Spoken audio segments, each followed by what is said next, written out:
Tarantino, Here. Arencibia, Present. and Quirk. Here. Okay, everyone has a copy of the agenda, and what we're going to do is we're going to begin, do we have to do public? We don't do non-agenda items for a subcommittee, okay. All right, so we're going to go ahead and go on down to items for discussion. C, we're going to begin with the East Lake High swimming pool issue. Ms. Quirk. Sure, thank you. Good afternoon. So this afternoon, I'm just going to spend a few minutes sharing some information that our team has been looking at in terms of historical data and information that's available to us in East Lake and other schools in that area, and then also talk a little bit about costs, et cetera, that we're experiencing and seeing, and what we forecast as a pool costs, and then we can take the conversation from there. Okay. Okay? Sounds good. And we'll have public speak after Ms. Quirk Okay. gives her presentation. So we didn't forget about you, okay? Thank you. Okay, so first of all, there's been lots of conversation and comments just in general that we have at least one or two campuses that were designed with a pool that just wasn't built. And so our team has spent some time doing some deep diving, and we've gone back and looked at the original as-built drawings for each of the campuses, in addition to the environmental study impacts, which are required by the state of California for environmental quality acts. If a school, when it's being built, if there was an intention to build a pool, it would by law have to be documented within the CEQA documents. And we've gone back and looked at both at East Lake and at Otay Ranch, right? Because we know over time things kind of morph together. And neither one of those documents and or the as-built indicate anything regarding a pool on either one of those properties. So I just wanted to benchmark that information.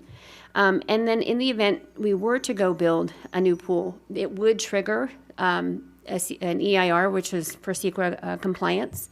We had to do a portion of that at Mar Vista. Mar Vista did not trigger a full environmental impact report, as it qualified for what they call a notice of exemption. And the notice of exemption comes into play because they were basically replacing a facility in kind, right? A pool already existed, lights already existed. In the event that in the future we were to build a pool anywhere, it would require a full CEQA, and that means it goes out to the public. There's analysis that's done. We just finished one for Bonita Vista's track and field or stadium, right? So they assess the conditions and the impacts to the site itself and its surroundings. So they're going to look at traffic impacts. They'll look at noise impacts. They'll look at lights, if lights are something, and that's all driven largely by the capacity of that facility. So if we were to go down that path in the future, that is something that would need to be a part of that equation.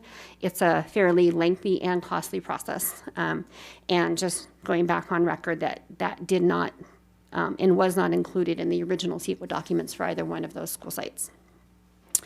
Ms. Quirk, before you yes. go on, can you give us an idea, just from what we did with Bonita, how much that environmental impact cost? I know that it's not apples to apples and oranges to oranges, but at least to give everybody an idea of what an environmental impact costs. I know that it was at least 18 months, if I'm not mistaken. Oh, it was definitely, because remember that one, it had some other. Correct. Right, so that actually had an extension, and we did some, so I would say comfortably. And we're not going to hold you to it, but just Thanks. ballpark. I would say a couple $100,000. Okay. Okay. And so, because the other thing too, depending on the complexity of that CEQA, and there's triggers that they have to assess. And so if it ended up, if we qualified for an NOE, which I don't foresee that being the case, that would be a minimal cost. If it triggered certain levels of the CEQA process, then there's other layers that they have to add to it. And so sometimes it compounds on itself as you move through the process. So there's not a definitive, but I would say comfortably a couple $100,000, and it's usually, 6 months if you're pressing really hard, but more comfortably a year, sometimes longer in terms of process. All right, Okay. thank you for that clarification. Certainly. The other thing that's important to note that the team determined in looking at East Lake, there's really maybe one location to locate a pool at the East Lake property, and that would be if there was to eliminate all the outdoor basketball courts. But that location is actually sitting on what we call like soft fill. And so underneath the basketball courts, it's just soil, it's soft soil, it's not structural in any of its layers in nature, which we would need for a facility to be located in that location, right? It's right on basically the side of the freeway, et cetera. So there's considerable costs that we'd have to do analysis on that, and that would come into play. But you're talking about the removal, obviously, if you're building a pool, you're gonna dig a hole, so some of that's going out anyway, but we would have to make that cut more significant because there's certain kinds of soil that we would need to bring back in to build up the structural foundation for which the pool would be developed. So those are other things that we would be considering and have to take kind of review as we were looking at that process a little further. So would the removal of the basketball courts impact the PE classes? Absolutely, yes. And there's no place else to put the basketball courts? I'm sure we could get creative. We usually can. I think the question needs to happen with this campus on, I've been there a couple of times and they're being used. Because, East Lake, no matter what, they are one of our smallest campuses when it comes to actual extracurricular space on the property for the size of the campus in relation to the volume of use that's needed between athletics and VAPA. So we would need to take a look at that and really kind of see how they use that space during the day and the after hours, and see if there's, another spot or two. If they don't need, I think they have 8 or 12 courts out there. If they didn't need all that, we might be able to figure out a location to offset and replace by 2 or 4. So Because determined because time. it butts up to 125, would we have to deal with Caltrans or anything like that? So that's the other thing we'll have to go pull apart, and that's part of what the CEQA documents that- would do as is well. that what The the CEQA documents will go take a look at where, and we do know there's a little bit of encroachment that already happens kind of on that northwest corner where the stadium is. There's a little bit of encroachment right there as it is. And so that's another piece. And I don't know, I didn't go look at that and I apologize, where it cuts back in towards the park, right? Because the freeway right there, it kind of goes straight. And then when you get to the north side of that stadium, it starts to angle a little bit more, just slightly east. So I'm not sure, and that's a great question. I can go take a look at that because we need to look at that. So, okay. I'm sorry I threw No, that at you. that's a great question. but I hadn't even run because across my radar yet. I know that Birch Road is the exit off of 125 that's Yep. closest to the stadium, so. Yes, we will definitely need to go look at those easements, so thank you for prompting me on that. Okay. And then I just wanted to share where we currently stand, right? We all know that we're building a pool right now out at Mar Vista High School. That is a 50-meter stretch pool, so it can hold 2 full CIF competition games at one time. In addition to having extra swim lanes, there is restrooms and concessions, there's bleachers for 400, there's lights, there's marquee, and there's significant infrastructure to the property that need to happen, and as well to support and maintain that facility. So all in, that project is really trending towards about $22 million, but I'm going to reduce that cost for right now because a portion of that is towards the ceramics modernization and some of their ADA path of travel. So I would say comfortably we're at 17 million strong for that project to be happening over at Mar Vista for the pool.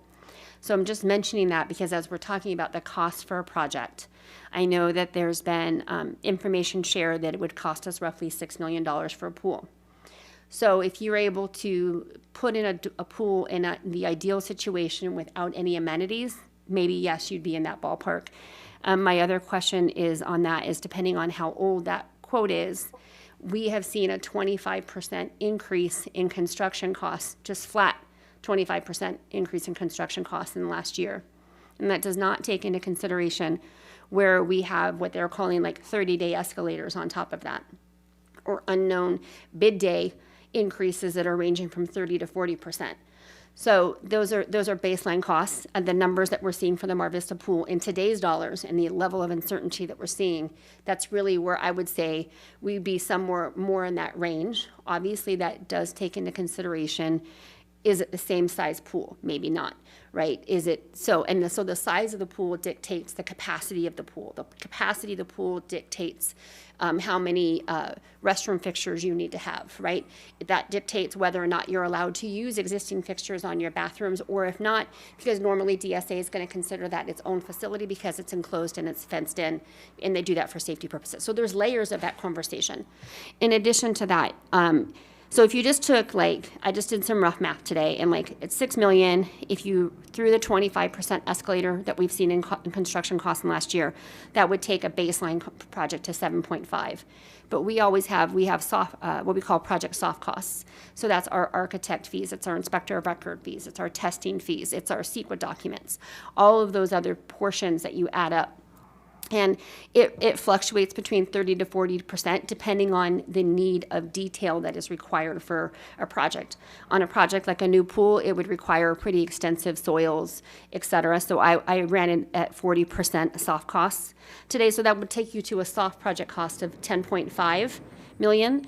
And I would say that still doesn't fully equate for site utility impacts, grading and soil replacement impacts, and or any other project amenities. So again, kind of swinging me back closer to that 17 number if you were to do all of those costs all in. And then my last piece is operationally, when the Mar Vista pool was being developed, Councilman Hunsaker, who is a consultant for us for aquatics, did an analysis on direct facility expense, what our budget should look like. And that number's, when you throw it all in, and it's pretty significant in value. And this would be a direct general fund impact once we got past the construction of the pool, which would be like Melrose CFD. And that is, it runs just under $900,000. Now, I will say that 400 of that takes into consideration if we were to hire a full-time, we had a full-time staff member plus summer plus winter plus training. So there's layers of staffing that equate to about 400,000 of that. But just their forecast for contractual services that we would need is about $100,000 a year. Commodities, which would be supplies, chemicals, advertising, is about another 100. And then the utilities just alone run at just under $200,000 a year. So those are considerations that we would need to take into place as well. In terms of those would be direct GFU impacts. Those would not be carried long-term off of the project costs. And we can't use Melrose for that? We cannot, ongoing, no. Only for construction, correct? Capital improvements. Okay. Yes. Dr. Arancibia, your hand is up. I don't know which way to look. Yeah, no, so what we're looking at is basically, even with the cost, if we're talking about $1 million a year to be able to keep the pool operating the way we want to keep it. That's what I just heard, correct? Yeah, I would say this is a forecast. So I would say based off these numbers, I'm comfortable with closer to a solid 450. Actually probably 5, because we have to have some level of staffing there no matter what that looks like, obviously is to be determined, and we're still fleshing that out even at Mar Vista. So as we move through Mar Vista, and we're not even opening that facility for about a year from now is when we'll be able to turn the facility over to students. I think a full year with that, facility under our belt, we would be able to have a more exact cost point in terms of what that really is traditionally going to cost us. The other thing that this number forecasts for is that an allocation annually for capital replacement, right? So it's a pool and it's a very high maintenance process. And that's part of the reason why we kind of got where we are at Mar Vista. We ran into equipment that we can't replace, et cetera. So that's part of what this budget also forecasts is setting aside money annually for that as well. So if I'm not mistaken, Mar Vista has a separate entrance into the aquatic facility, so people don't have to go through the campus in order to access that. Because if it's going to be open to the public as well, then do we need to consider, is that something that would need to be considered, that it has to have its own entrance away from, so like that people are not wandering through the campus? So Is that something that's important or not? it is, but as we work through that process specific to Mar Vista, and I think it would be similar to any of our other campuses that we were to consider for this, there's not a perfect answer for that, right? Because our campuses are so established in terms of their layouts. And so as we got into the fine details of Mar Vista, having a single access point for the public really didn't come to fruition.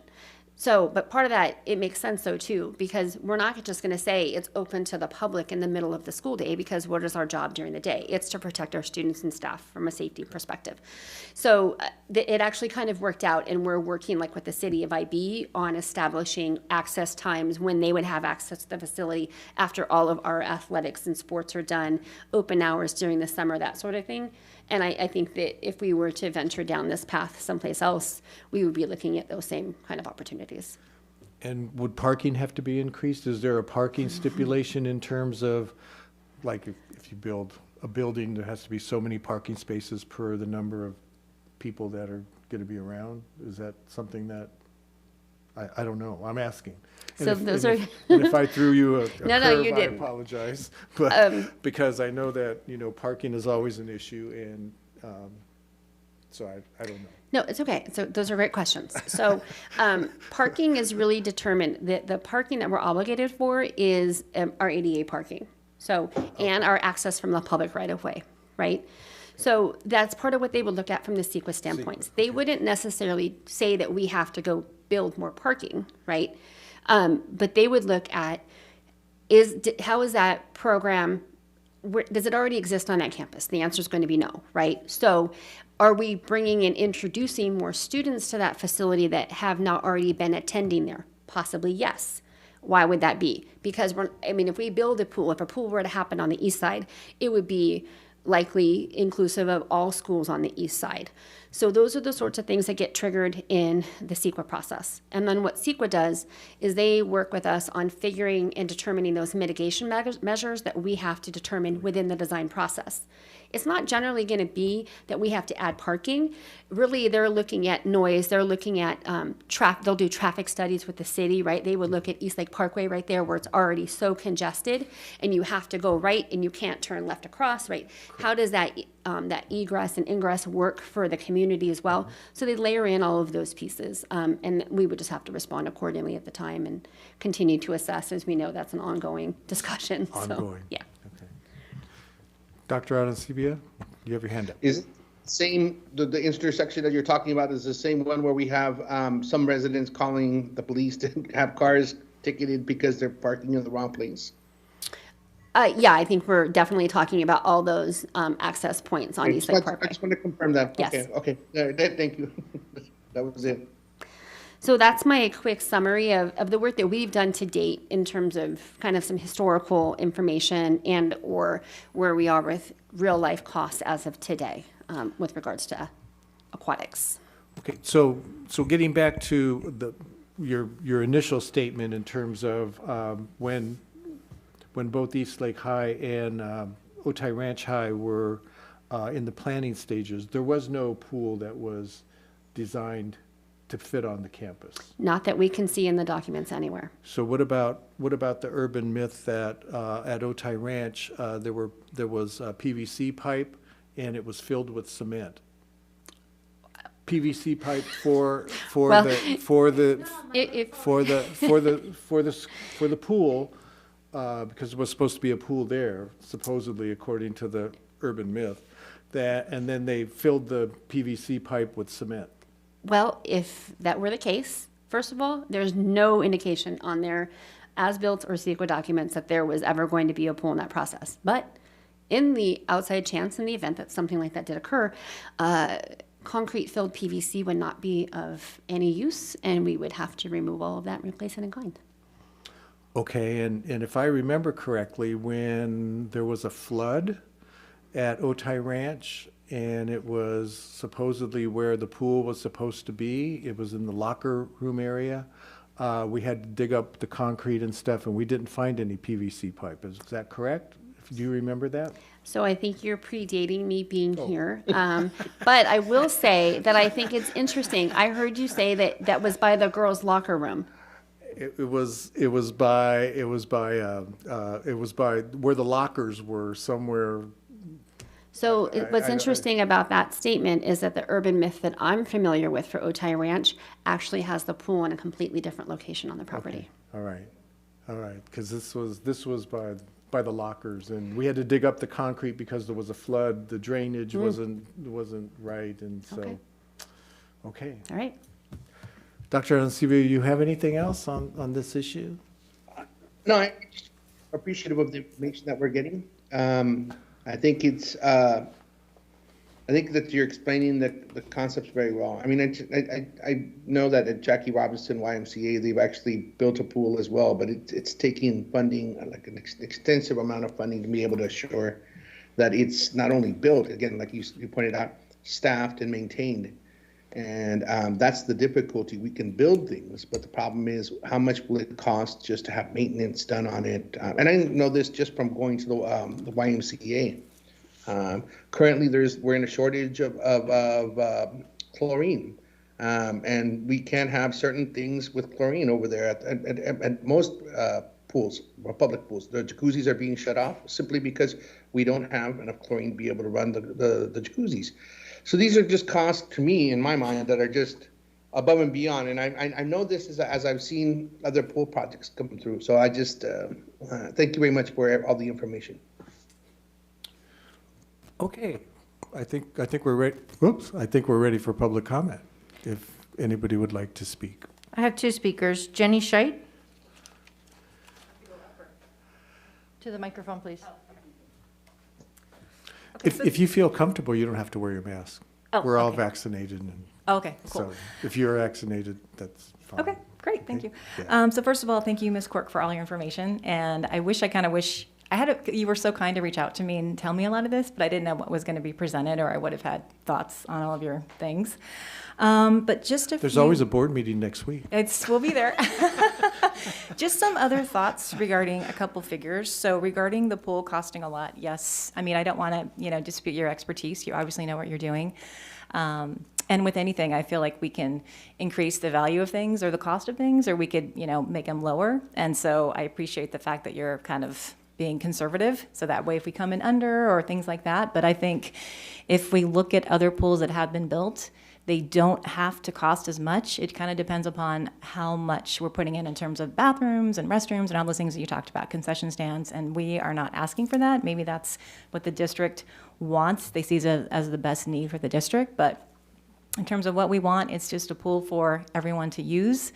And another point, so if we're going with the baseline, like you said, $6 million. And in terms of the quotes that I got, one was in 2019 and one was as recent as last month. And that was from Sunt Properties. They're the company that built Grossmont. And they were 100% fine with me giving the current quote. So I'm happy. And they included the 25% in today costs.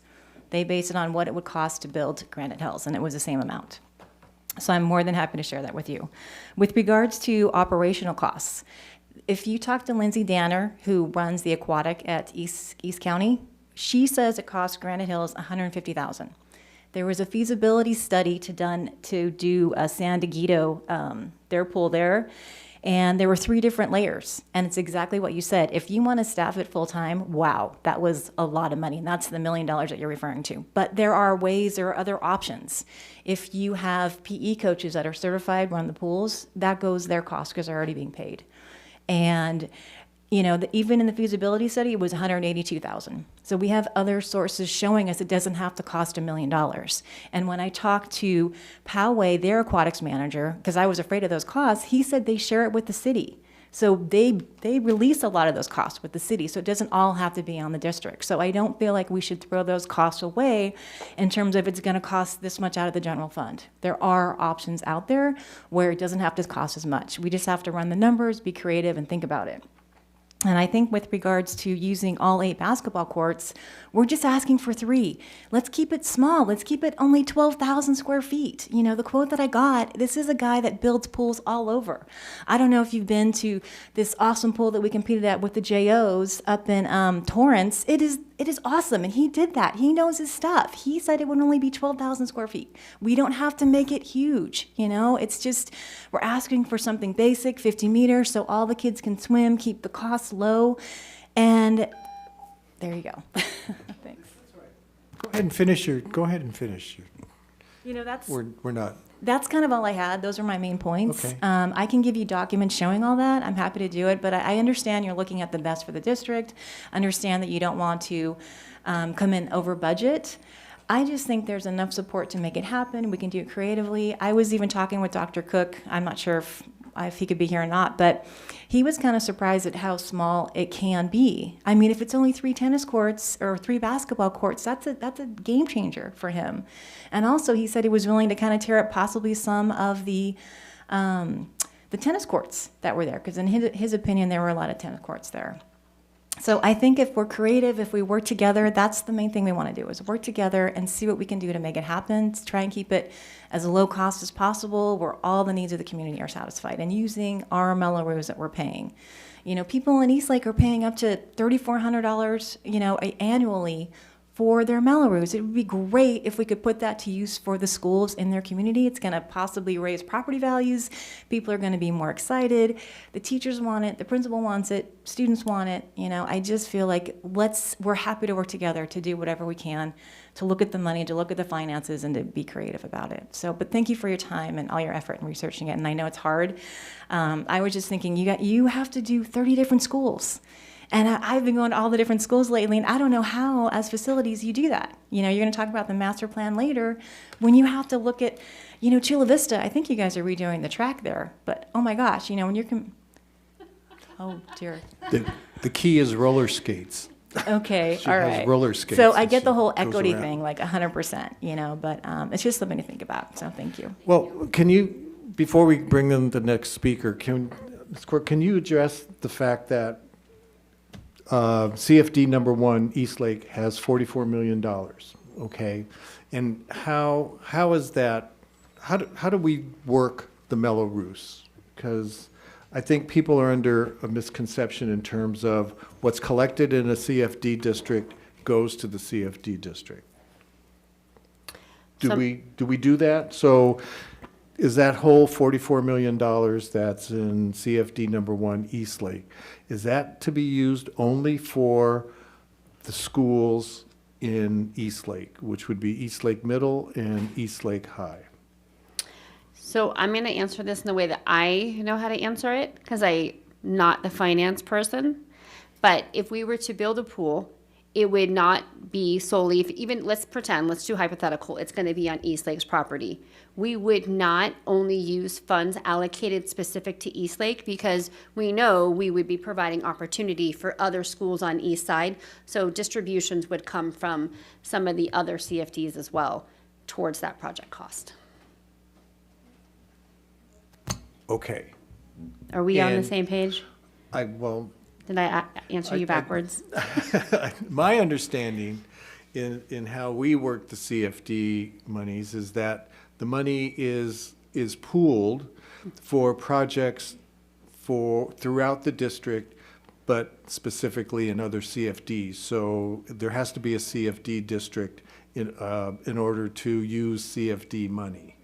But sometimes, like for there's CFDs in Bonita, so I'm sure that sometimes money from Eastlake is used to fund projects at Bonita Vista High School, even Correct. though the money is collected at Eastlake, because we spread the money around in order to get a bigger bang for our buck. Is that correct? Yes, so like for Bonita as an example, and that's a great example, they have 25% of that project is CFD funded, because that's what the allocation of CFD students are at Bonita.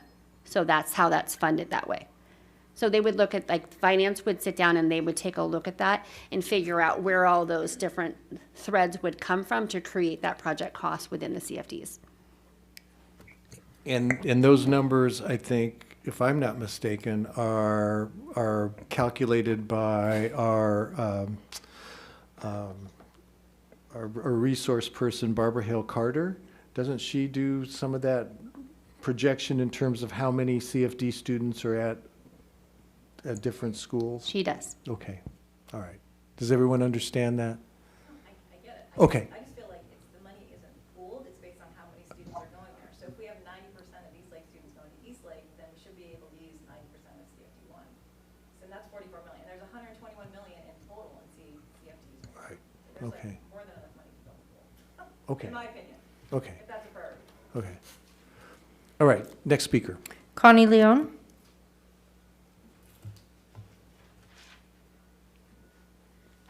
Good afternoon. My issue goes back to equity again. It's great that a pool's being built in Mar Vista, but my son lives in Eastlake. He can't ride his bike, he can't walk to the pool. So we need to have equity on both the east side and the west side. And we really need a pool on that side. I mean, there's community pools there, but they're not competitive for our students. We need to have competitive schools. I was looking at Grossmont. Grossmont School District, they have 13 pools on 11 campuses. And their pools are 25 by 25 with the exception one that's a 50 meter. Why, they have that opportunity for their kids to swim and to be competitive, yet we don't have that here. And even with that, I mean, our students are still competitive, but why can't they have the opportunity to be here at their home, on their home side, on their side where they live, and they could walk over to ride their bike, and that's not there. So that's my issue, is that we need to have equity on both sides, not just one side. I mean, that's going to be a beautiful facility when it's done, but we need a facility on the other side. Thank you, Mrs. Leon. Michelle Alano. Good afternoon, and thank you so much for that presentation. So if I got anything out of it, is that it's very complicated to build projects. Absolutely. I never really got, if you build a pool, private dollars, it's a fraction of the cost. Why? Because they don't have prevailing wage, they don't have all these, issues to deal with. So absolutely. Thank you so much for that work.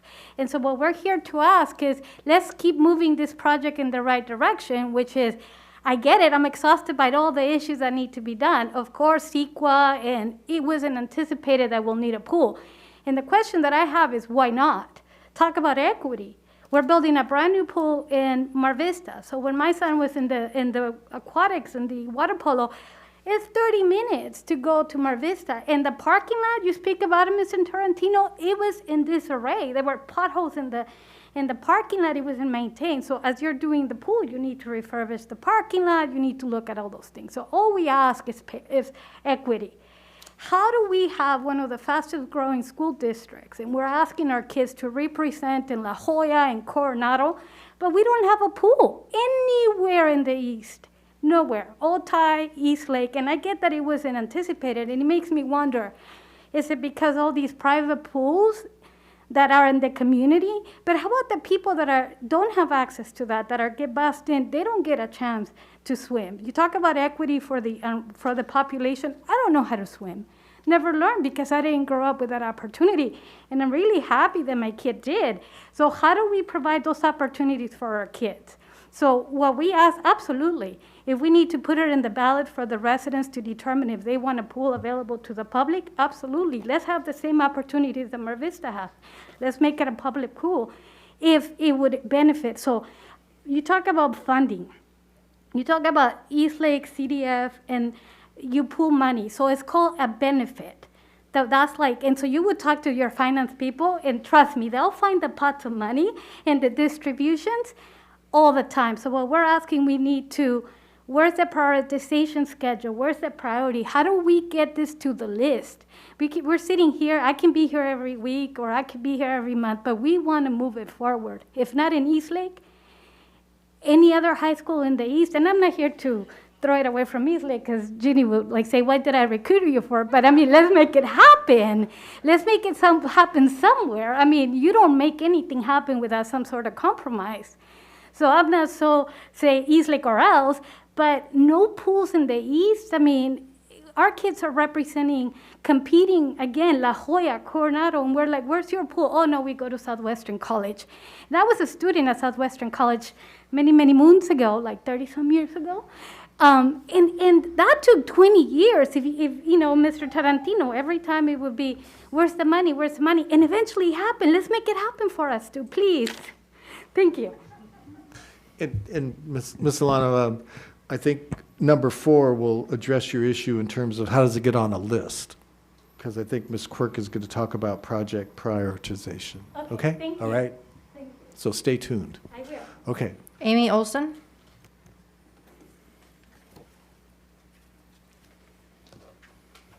Will that pick me up? You Up can here? move it up. You can move it up. I'm sorry, I'm terribly nervous speaking in a microphone, but No, don't be nervous.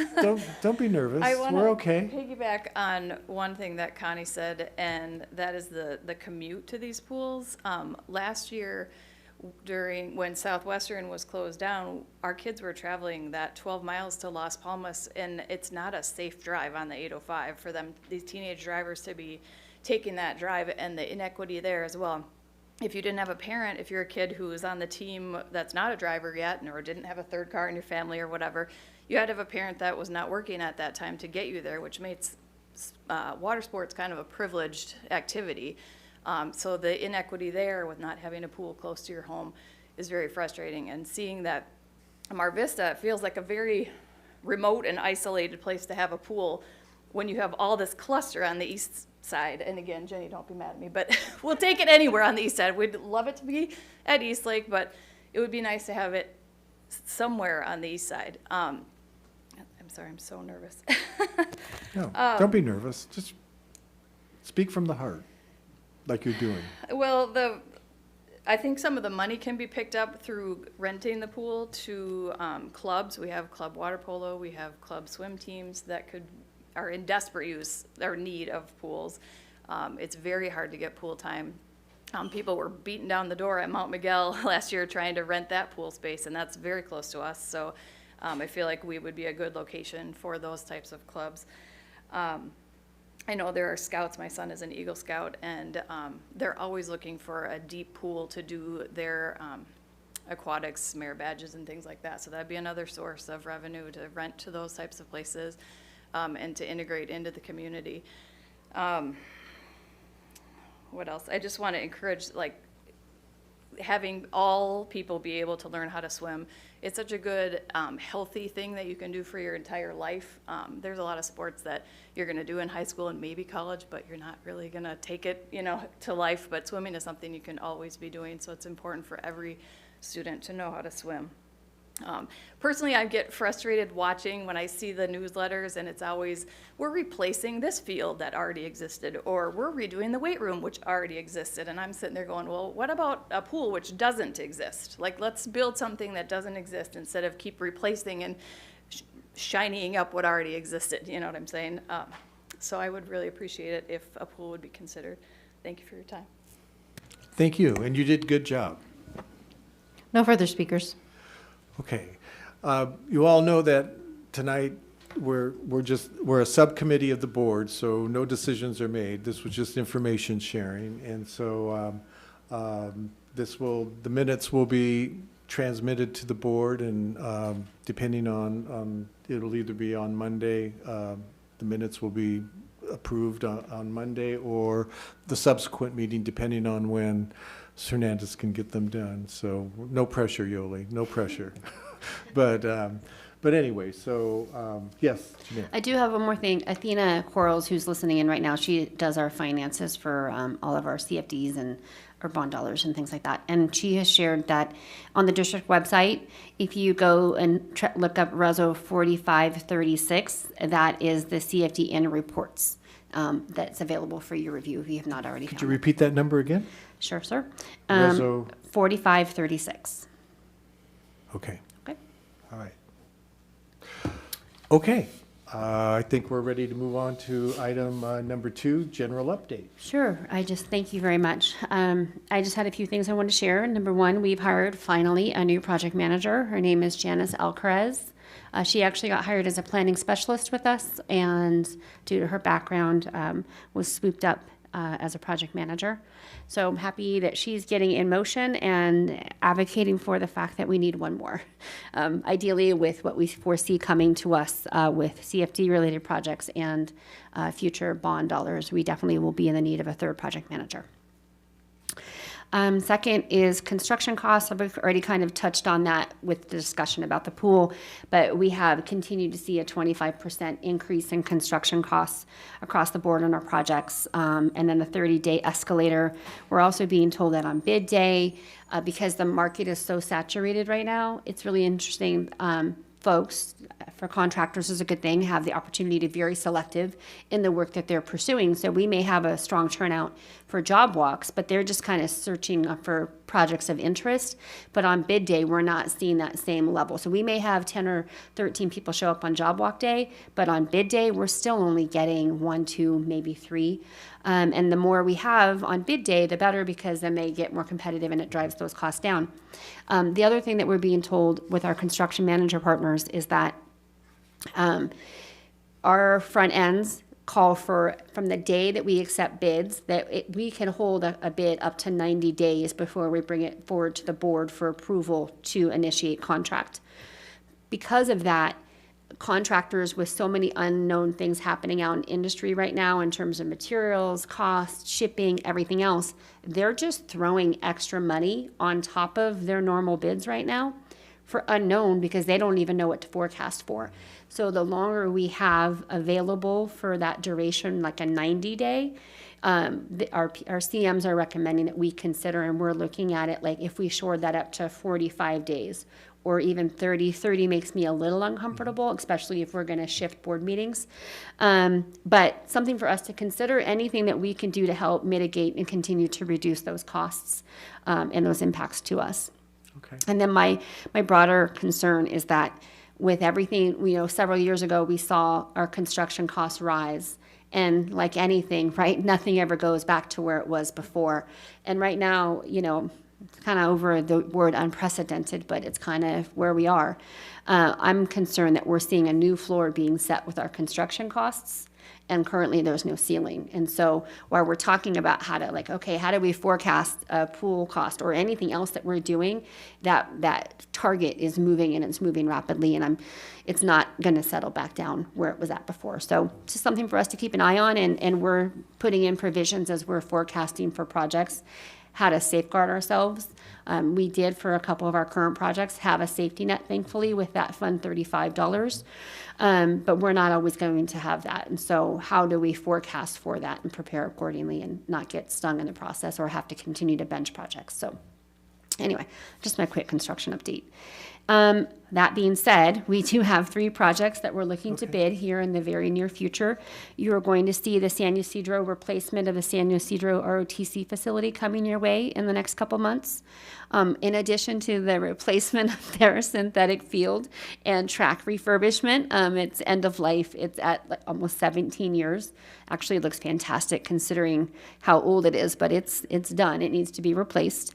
And then the other project that we have, it's one of our last remaining that has bond dollars out of Prop O that's not been yet bid, is our SUHSD concessions building. It's a small project, but right now when we're looking at the numbers, based off of what's happening in the economy, that project cost is looking to quadruple, which seems ridiculous.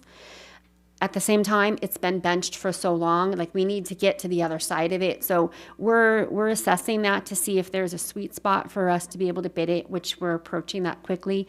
And we, worst case, we put it out, and if it comes in just ridiculous, we have the opportunity to forego accepting those bids and continue to hold on to that. Again, Yes. I have a question for you, Sir. if I may ask. So we forego, does that mean we just put a pause on it, or does when we forego, that just completely gets taken out? Because I'm new to this process as well. Yes. So on bid day, if we were to accept bids, and let's say that project did come in 3 or 4 times higher than the original forecast for its construction was under $500,000, right? So then we could reject all bids. So we would come and we would just reject all bids. All of the contractors would be notified that we are declining to proceed with the project, and then everything just sits on the shelf until we're ready to rebid. In a typical world, not where we are right now, you might look at that project, repackage it, make a couple of changes here or there. Maybe there was something wrong with your language, which was confusing to bidders, and be in a position to put it back out on the street within like 8 weeks. In this situation, we would do that same assessment and or continue to see kind of how things are going to continue to move forward with what's happening in the economy, and if there's going to be a stabilization and a reduction of costs, maybe we'd sit on it for a few months or longer. And then we would ultimately, trustee and CBO, put it back out on the street. So we will fulfill that project obligation. Okay. And then on that same vein, the CIP, we're bringing one forward for our November 8th board meeting. And it's going to be closing a couple of projects. And then I'm going to be asking for Eastlake is turning 30 years old in 2023, right? Well, I can't start you there, but I can repaint the campus on the inside. A for effort, A for effort, A for effort. Their campus has not been painted in the insides of their classrooms in 30 years. Imagine if your home had not been painted. Their carpet, most of it is original. So we are going to be putting, you'll see a small CIP. I actually have a pretty long list of CFD projects. Because one of the other things that our CFD dollars do is not only new, but it allows us to help maintain and take care of our capital. And so we want to do that. We want to keep paying back. And so we're looking at those as, deferred in nature.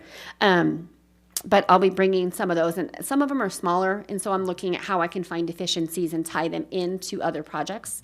So on that CIP, I'm going to be bringing forward full site interior, exterior paint and flooring for Eastlake, in addition to the full funding we need for the library modernization. If you recall, that's already sitting on our CIP for design only. And in response to our financial situation, which is positively getting better every day, we were trying to continue to move projects forward, and so we limited just to design only. We're starting to see things correct themselves, which is awesome, and so I'm going to be asking for the full funding for that project. Associated to that is some of the parking, some of the landscaping in the face of campus, and then also converting part of the library to mod severe special education suites and a fitness, athletics, health program that they have as well. So you'll see that coming forward, and then closing two of our other projects, one of which is the second part of Hilltop High School stadium remediation. Pin in it will be done. And then last for general updates is Davis Demographics. We are going to be bringing back on the 8th another amendment to their contract. Davis Demographics, to remind both of you and for the folks that are sitting with us tonight, are doing a demographic study for our district.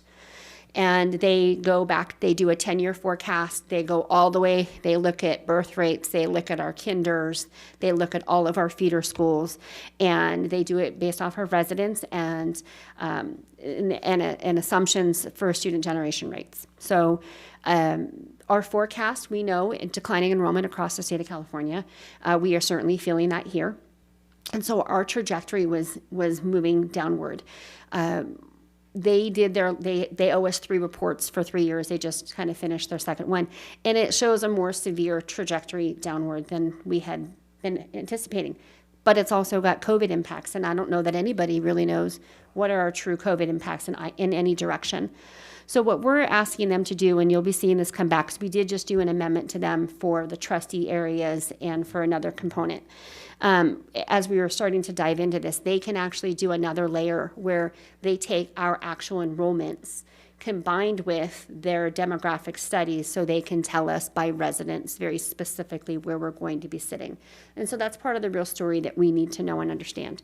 So you'll see that coming back to you as an amendment. And those are important pieces for us while we're forecasting everything else that's coming in our direction. So, and they say that they won't be completed with this next report for us until January, which is, so I would anticipate maybe what I'm guessing now is going to be a February board meeting that we would come for that presentation. Okay? Good. Great. Okay, any questions on my general updates? Any questions from? Yes, come on up, sir. Oh, okay. State your name, though. Yeah, my name is Eduardo Scheitz. I'm from the Scheidt family that has been bugging you about the pool. Yeah. Welcome. Hey, you guys are committed to each other. As I'm just watching, but as you mentioned, and we thank you very much for, spending some time and paying attention at the campus at East Lake High School that does need all the resources that you can spare now to invest, to reform and improve. Can we somehow bring this up to the school and the community for us to help you prioritize the improvements and the reforms that you're going to make on campus? Because we think our kids and ourselves are the ones the most impacted. Thank you very much. Thank you. Mr. Scheitz, are you speaking of maybe some help from the East Lake Foundation? Is that what you had in mind, or No, just? I'm sorry if I made myself misunderstood. No, I'm I would just. like for I'm us, the community and the school and the students, to give you an input as to what we think, besides what you elaborate on, what we think should be the most important things for us to reform and improve on our campus at this time. That is my, Okay, Thank you. all right. Thank you. Yes, that is number 4 too. Okay. Okay, go ahead, Moving on, Janae. CBOC, two quick items there. One, the committee has moved to quarterly meetings.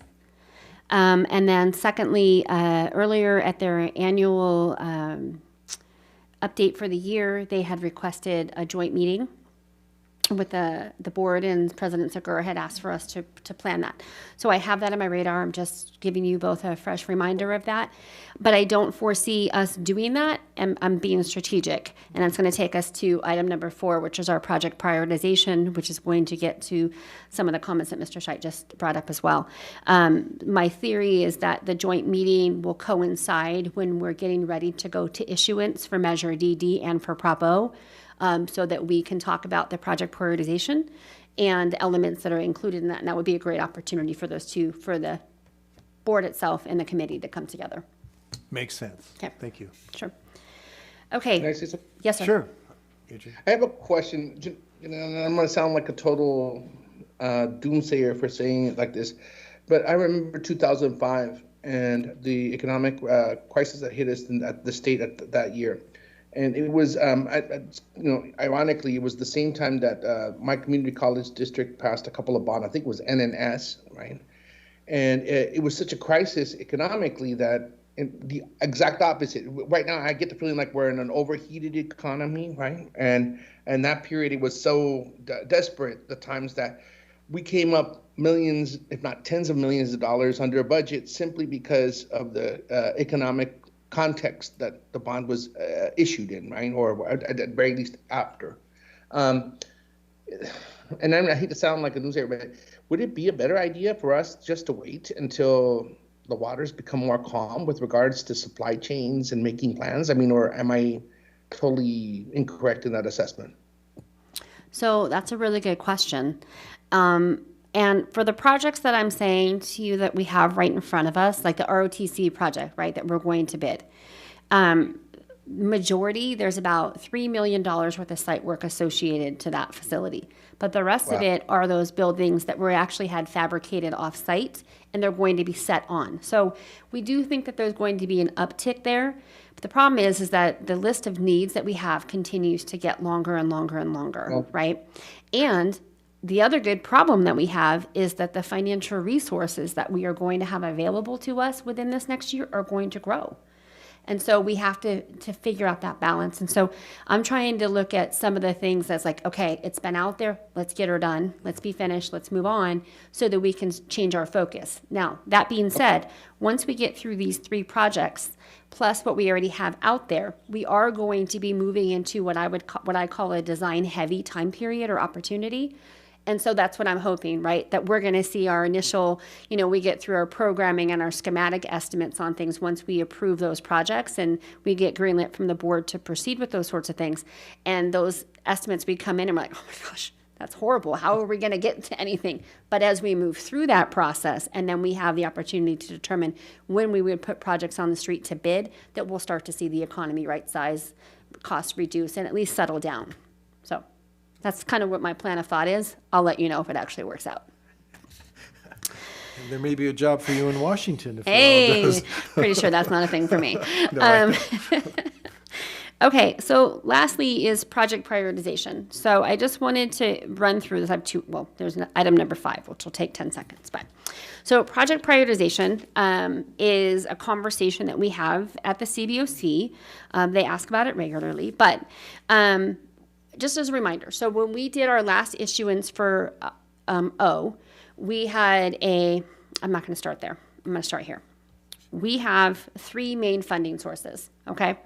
So the main one is general obligation bonds, which we have Prop O, which we have a remaining $309 million that That $309 million is forecast at $25 million on average every other year until like 2036, quite frankly. It goes really far out.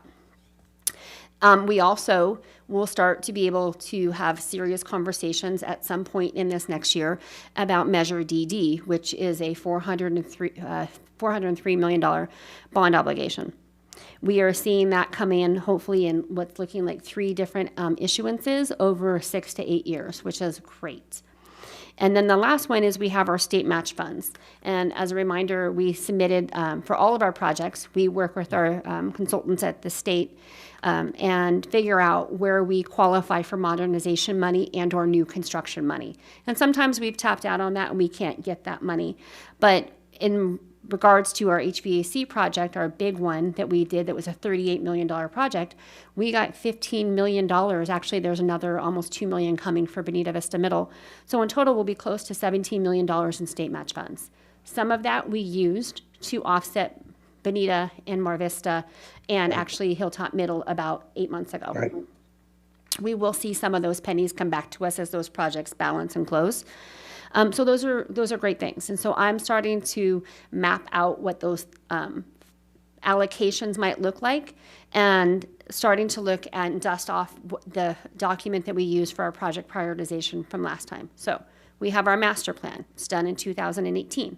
We held community meetings. We went out to all the campuses and we talked about what do you need, what would you like to see, and then we also did some assessments. And every campus has way more projects than, quite frankly, that they needed. And we priced things in multiple directions. We did a dual approach for if it was modernization only, and or we cited and priced out if and where a new building may or may not work. None of that is like, if you go look at the master plan and you see an indicator for where a new building would go, that doesn't necessarily mean that's exactly where it has to go. We designed it in a way so we would get the price points, so we would understand where it would cost us, but we could pick that up and move it around because maybe something else makes sense as, you know, campuses evolve and their needs evolve over time. And it's already 2022 almost, and we did this in 2018, right? And we've seen enrollments decline, campuses change, there's different needs. So as we move through this process, we will kind of dust that off. And that's something that we'll come back to before we really delve into it and talk about what do we want to see. We probably will likely have some elements of public meetings at some point. I don't know that we'll go 100% back to each one of those campuses because we're not doing a full master plan. But we will be touching base and holding with principals. There are some things that are already benchmarked in that are obvious places we would start. But the way we did this sheet is we had a spreadsheet and we went in and we put data to everything. And so in analytics, how old are the buildings? How much money has each campus already received? What I have it here. What was their facility condition index from 2015 Jacobs report? Do they have supplemental funding that's available to them? Qualitative measure, which was staff recommendation, like if we knew that something really was more of a priority for various reasons but wasn't going to kick out that way. Where we have ADA, path of travel concerns, health or safety considerations. I do see us doing a couple other additions for this next run, which when we did it initially a few years ago, we maintained high schools and middle schools together, and I don't think that makes sense. It's not, you can't compare a middle school and a high school in their need to one another. They need to be separated. I also think that we need to have a different calibration on some level for our CFD sites because they do have the, you know, access to a greater level of funds. And then obviously we would probably be layering in some kind of an indicator for demographics and enrollment forecasts. So, and then for each one of those things, as we move through it, and then we're developing what kicks out of that system and putting together what would likely be anywhere from 1 to 3 options to bring forward to the board for you to consider for each of those issues. And what I'm hoping is that we can get to where we can see the entire program over its life. And that doesn't mean that it's a solid document forever, right? Like, here's what our vision is and what's going to move, what above the line or below the line, things may change over time, right? Priorities may change, but this is kind of what it would look like. But also be able to do that for our CFD and for our Fund 35 funds. And then we would go through and do one of our budget development worksheets as backup documentation for each one of them, so we know what we're memorializing, what our escalation costs were based off of a date, et cetera. So then we have easy takeoff points from that point moving forward. So, and then we would bring those forward and present that to you, and then all of you as the Board of Trustees will say option 1, option 2, option 3, or say, hey, we don't want any of these, take this, marry it with that one, and give us something else. And so that's where we'll head. So I foresee us coming back together as a subcommittee before we really get into that full process, sometime in the first quarter of 2022. And so we can talk specifically about what those priorities are, and if there's anything that's going on with each one of you in your respective trustee areas, or anything that you want our team to take into consideration as we move forward with that work. Okay? Janae, where is the master plan that we did in 2015? 2018. 2018, I'm sorry. So Yeah. where is it on the website? It is. Can people access it to see at that time what the stakeholders at the various different schools, what their priorities were, what our priorities were, and stuff like that? They can. So if you go onto the website, you can go onto the planning and construction website, and you Okay. can click through the links, and it's available to you on there. You can see it's a 2018 master plan, and then it's by each campus as well. Right. And it's just a good roadmap tool. We actually have started to put that into Excel format. I am not the one doing that because that is not my strong suit, but I have others that are supporting that process. And what's amazing about it is that we can then go in and change what our escalators are, what our cost per square foot are, without having to start from scratch again. It's pretty awesome. I'm excited about it. But I think it might be interesting for the public to see at that time what were the priorities from the community, from the staff at the sites, and then from the board agree. as well. I would agree. So you might want to take a look at And that, Mr. Scheit.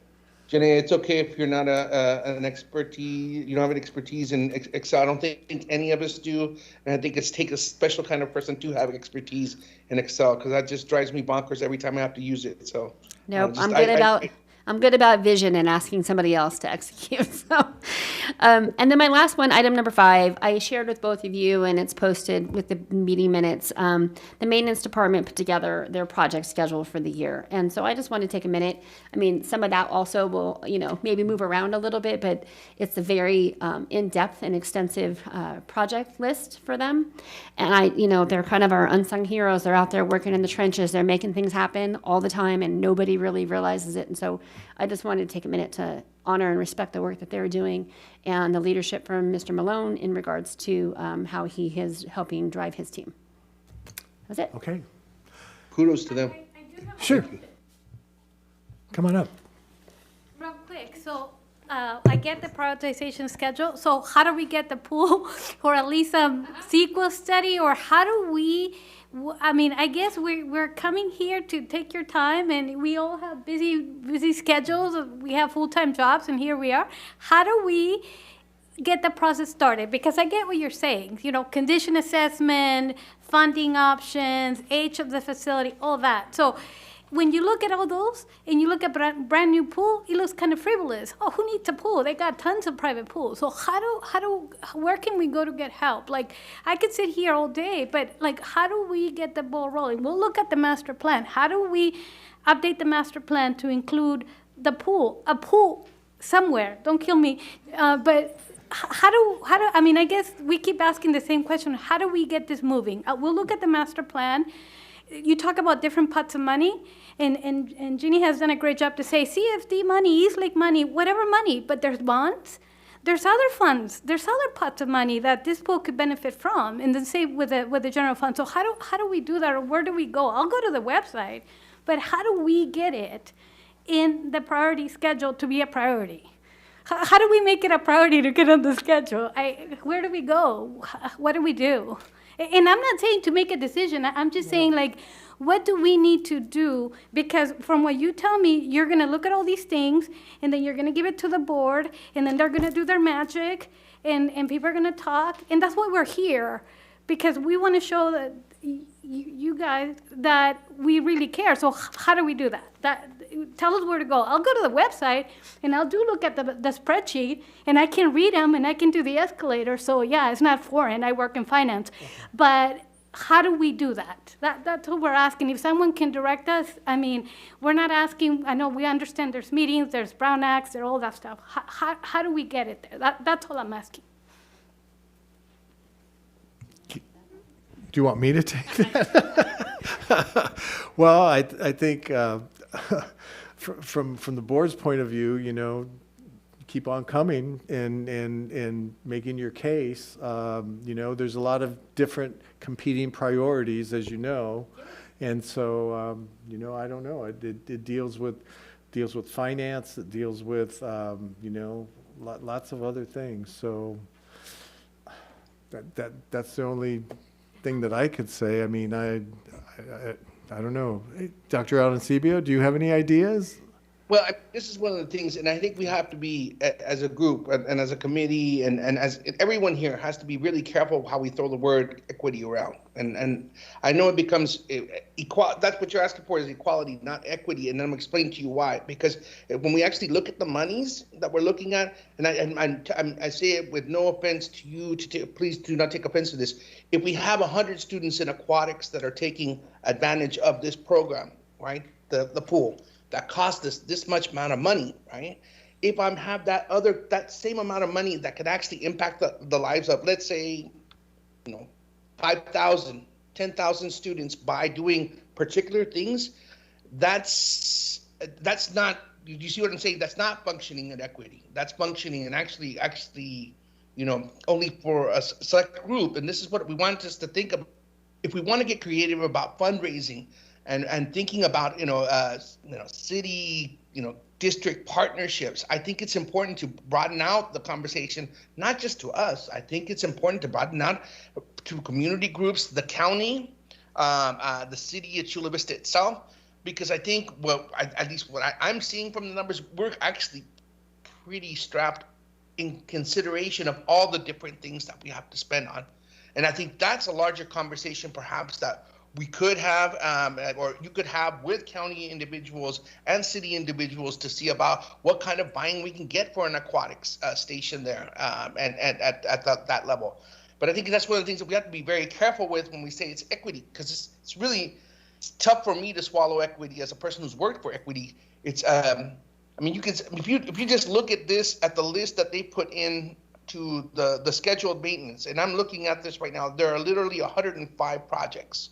Each one costing a good amount of money all over the county, and this is like necessary materials for the facilities. And it's hard for me to say, oh, you know, well, let's forget that and let's build the pool. And I'm just telling you that, and just trying to be honest and straight up and consistent with my beliefs and everything. But I think that the better way of considering this is how do we bridge a partnership with the county, with the city, to be able to make an aquatics facility happen if we can. And I think that's one way of perhaps considering it. I don't know, is that helpful? So have we reached out to the city of Chula Vista? So I know we own property on the corner of Olympic Parkway and Hunt Parkway, that 26 acres. We So- have had the city has since COVID happened, since we've all been home, they've had a decent turnover at staff. There have been times when we have had conversations about opportunity at the Olympic Training Center or some other places like that would maybe be a dual aquatics facility that would serve purpose function. So I think there's an opportunity for those discussions to happen as well in terms of exploration. Yes, sir. Quick question, Janelle. Whatever Olympic Training Center, and did they have an aquatic center over there? They do not. Wow. They have I a did pool. not know that. Yeah. I thought they did. Don't they have a pool? No, They do not have a pool. they do not have a pool. Well, where do the swimmers swim, in Otay Lakes? Well, they don't have swimmers. They have rowers. Oh, they have the rowers. Rowers, yeah. So I am I thought they had a looking. pool. Wow. Okay. I am looking just at the East Lake Master Plan, and at the time, there is no mention of a pool. We can put it for next time. For the next I public just wanted comment. to look at yes. that while we talked, so. Yeah, we can No, and I appreciate the who's the last speaker? I really appreciate the way that you approached Ms. this Solano. and think about how do we move forward, constructively. And that's, to me, believe me, after having speakers who aren't constructive most of the time, you are such a golden person for doing that, because it really makes me feel that we're having a good faith discussion about how to proceed. And I think that I just laid out maybe some kind of suggestions of maybe how it's not just going to be us that's going to be able to help with this, but perhaps the city and the county that might be able to do it. And I thank you so much for your comments, because I appreciate the sincerity and the good faith approach in terms of coming to the days and speaking. Thank you so much. Yes, go ahead, Ms. Scheitz. So just in regards to equity, we're kind of talking about letting all 2,900 kids have access to water safety Yeah. at the You know, campus for I just- generations to come. So that's one thing. And I- also, I- it's just not the 200 kids that do the water sports, in my opinion. I want to No, listen. but I want you to understand too that when we talk about equity, even if it was 1,000, 1,500, okay, if it's $17 million for a facility That's coming out of East Lake Melrose that we pay as taxes, as taxpayers. You're We're not asking for it to come out of general funds. No, right, but I'm saying to you, that would help students in the area the same way. That's what I'm saying. You understand? Or more. Does that make sense or no? So providing other things with that 17 million besides a pool. Yeah, no. Is that what you're saying? It would be better What I'm use trying of to, spending money. even if it's 1,000 students, what I'm trying to keep, I want us to keep in perspective what equity is. It literally is, you're paying for it. I'm not just discounting that. I think you're absolutely on point with that. The issue is, that's a huge amount of money plus consistent money for upkeep, right, which we've been discussing, that would impact, let's say, 2,000 students. But there might be, and this is just me, and in terms of the long-term cost of renovations of the school, just to be able to make it stay up for the next 10, 15 years, maintenance fees, all the things that you were kind of listing out as expenses that keep the school of 4,000 students going might be more important than that. That's just a perspective. Does that make sense? But I get it, my I get point it. I is- just thought, to me, that's why we have the Melrose, you know, yeah. School wasn't painted in 30 years, what you're talking about. Oh, well, that's fine. Okay, Mrs. Olson, you had something to say? Yeah. I'm sorry? In my nervousness, I forgot my one. No, one that's that okay. I wanted to quick say, and I had 40 seconds on the clock still, so if I can quick It's all say right. this. We're not going to hold you to I it. just want to say that as No. a huge school district, that Sweetwater is, having one pool is just crazy. And I'm going to go to our game last week, so I'm a water polo mom and a swim team mom, but last week we played Hilltop, and this is a Hilltop and a Sweetwater issue, and I don't know how many other schools are practicing at Parkway. That's the pool, right? Parkway? Yeah. But that pool is embarrassing, and the fact that we have our district, that's one of our sanctioned pools. If you ever see water polo game, that pool, it would be like asking the football team to play on 2/3 of a field. It's ridiculous. They can touch the bottom. They're almost shoulder to shoulder when they start their sprints. So the fact that we have this huge district with all these schools and all these kids playing, and some of them are having to practice, and that's their home pool. That's not even a real water polo size. We need more pools in this district, whether it's in Eastlake or on poor Hilltop. Give them a pool. Give somebody some pools here, because I know it's expensive, but there's a huge district, and taxpayers have paid the money, and we please consider it. And seriously, if you go to a game at that pool and then go to a real pool game, it's embarrassing for the district. So, Thank you. Any other comments? Yes. Oh, I don't think, yeah, there is. There is. Okay, if there's no further business, I'd like to thank all of you for your attendance, and hopefully you got some information, and we'll keep, okay, all right, we could do that. Okay, the subcommittee meeting is adjourned. Thank you, Ms. Quirk, for your insights and your hard work and your research. Thank you, it really helped out.